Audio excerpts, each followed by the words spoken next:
Nasa linya naman natin si Attorney Romy Macalintal. Attorney Romy, magandang umaga po sa inyo.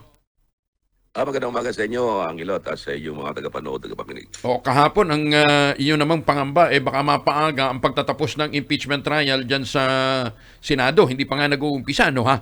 May mga ganito Well, ng mga pananaw. Pero ang sinasabi nyo, pwedeng mag-file ng motion to quash? yes, motion to quash or motion to dismiss, ano ah.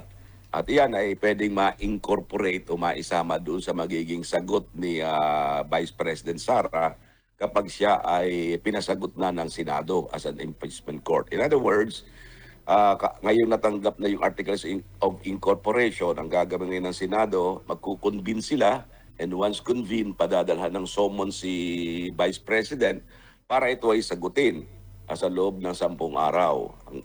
Kaya sinasabi ko naman, sa kanyang pagsagot, maaaring i-incorporate niya doon yung answer with motion to dismiss or to quash the articles of impeachment.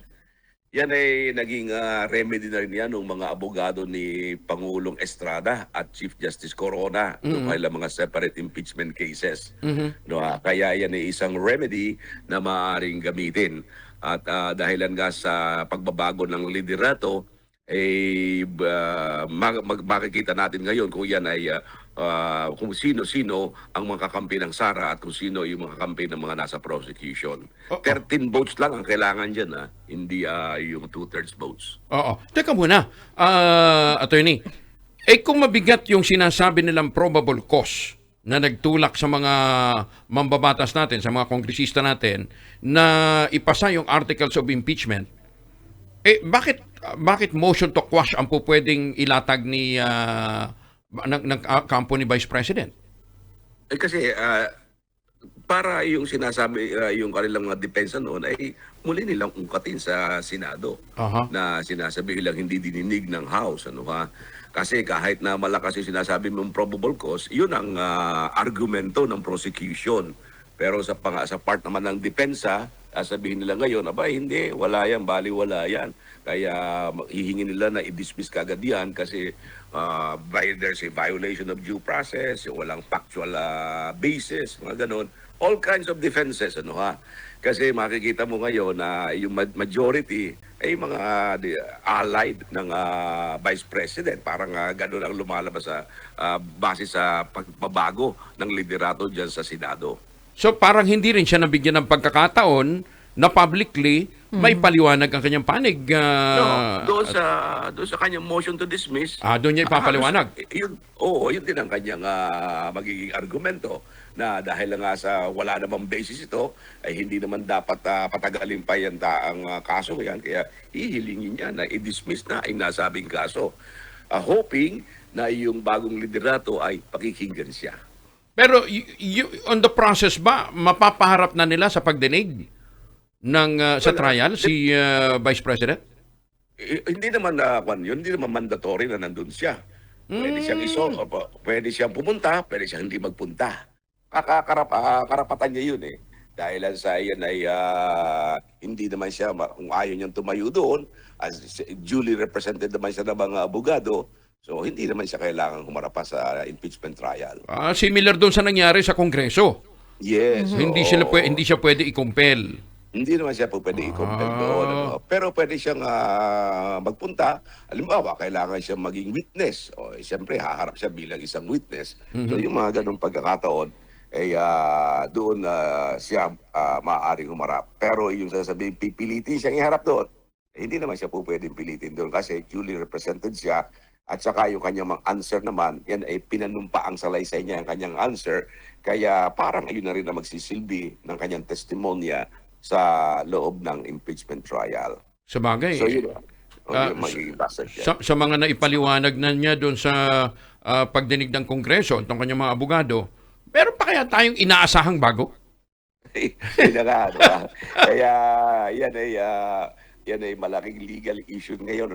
At kung yan ay halimbawa, biglang sinabing i-dismiss nga yan, yun naman political backlash yan. Papayag kaya ang taong bayan na ganyan na lamang ang mangyari, di ba?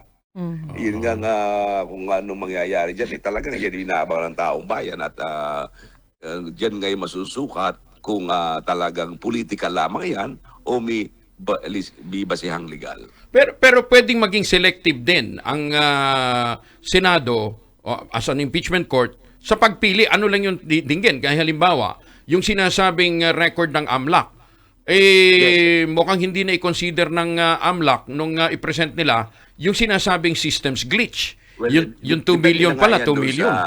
Depende na yun sa magiging argumento ni Sara. Kapag nagpatuloy ang trial, yan naman isa-isa rin naman ang articles of impeachment. Halimbawa, Article 1, guilty or not guilty. Article 2, guilty or not guilty. Article 3. So, bawat isa naman dyan ay i-consider din. So pwedeng... Pero during the pre-trial, maaari magkaroon ng pre-trial conference yan, magkakaroon ng mga stipulation of facts sa mga counsel. Sasabihin, sige, pag-usapan na lang natin, ilang articles na lang ba ang ating patutunayan dito? Ayun! So pwede doon. Sa Ayun, pre-trial conference pala yun mariresolve. Pre-trial. Yes. So, sabihin, ito po, tatanggalin na namin ito dahil sa halos kapareho lang yung Article 1, kapareho lang ng Article 2. So, isa na lang po. Yung Article 4, hindi na kailangan yan kasi halos embrace na rin dito yan. So, ganun. So, how many evidence, how many witnesses will you present? Ito, ganito po, karami. So, just to abbreviate the proceedings, ganun ang mangyayari sa mga pre-trial conference na ginagawa. Ayan. Kayo hoy, mas batikang practitioner kaysa doon sa ibang mga kongresista ho natin. Ano ha? Ano naman kasi nung panahon ng impeachment trial ni Vice President Estrada, ako yung analyst ng Channel 4 noon. Ako ang host at analyst ng Channel 4 sa yung mga nangyayari sa impeachment trial. Kaya medyo kabisado natin yung takbo ng impeachment na yan at saka yung galaw ng prosecution at saka ng defense panel. Kasi as an analyst at saka kasi live yun eh. So kailangan talaga malalaman mo paano mangyayari. Yung gumagawa ka ng prediction, ano mangyayari susunod at anong sinasabi. Kasi minsan hindi maintindihan ng taong bayan. Bakit ganun? Bakit ganito, di ba?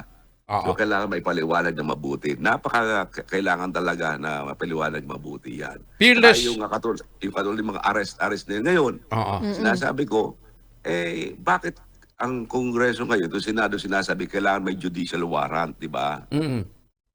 Bakit pag sila ang mag-aaresto, hindi kailangan ng judicial warrant? Oo nga naman, ano? You are cited in contempt, Mr. Angelo Palmores. You are cited in contempt. Your Honor, you are arrested. Oo nga naman, ano ha? Pag lumabas ka ng bahay mo, hahanapin ka. Anywhere you could be arrested by a detention order. But even under our Constitution, napakaliwanag sa ating saligang batas, ang isang warrant of arrest could only be issued by the court. Bakit ang Kongreso pwede siyang mag-aresto ng walang warrant?